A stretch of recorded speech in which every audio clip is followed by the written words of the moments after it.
আন্দোলনের। তো আমরা আন্দোলন করে যাচ্ছি এবং একটা মেডিকেল কলেজ এতদিন ধরে বন্ধ, আমাদের সরকারি সব কার্যক্রম বন্ধ, একাডেমিক সকল কার্যক্রম বন্ধ, শুধু প্রফেশনাল এক্সামটা হচ্ছে। তো এরপরও সরকার আমাদের কোনো স্টেপ বা কোনো ডিরেকশন তারা দিচ্ছে না, ডিরেকশন দিচ্ছে না, তারা আমাদের কোনো আশাও দিচ্ছে না যে আমাদের হসপিটাল চালু করা হবে।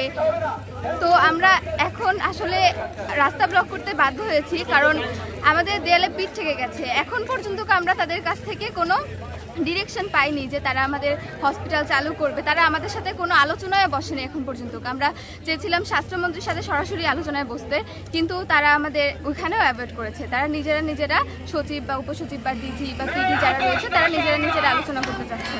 তো এখন পর্যন্ত আমাদের কোনো দাবি পূরণ না হয় আমরা আজকে বাধ্য হয়েছি আমাদের আমরা স্টুডেন্টরা মিলে রাস্তা ব্লক করতে। আশা করি খুব দ্রুতই আমরা আমাদের হাসপাতাল চালু করতে পারবো এবং আমরা আমাদের আন্দোলনকে এইভাবে জোরালো করতে চাচ্ছি, কারণ এইভাবে জোরালো করার মাধ্যমে তাদের কাছে আমরা আমাদের দাবিগুলো পৌঁছাতে পারবো। কারণ তারা এখনো বসে আছে, তাদের টনক এখনো হচ্ছে না। তো আমরা আমাদের এই রাস্তা ব্লক করা বা আজকের এই পদক্ষেপের মূল কারণ হলো দ্রুত তাদের কাছে আমাদের দাবিগুলো পৌঁছাক, তারা যাতে বুঝে যে আমাদের হাসপাতাল চালু করা কতটা জরুরি। এর জন্যই আমরা আজকে আমাদের এই পদক্ষেপটা নিতে বাধ্য হয়েছি।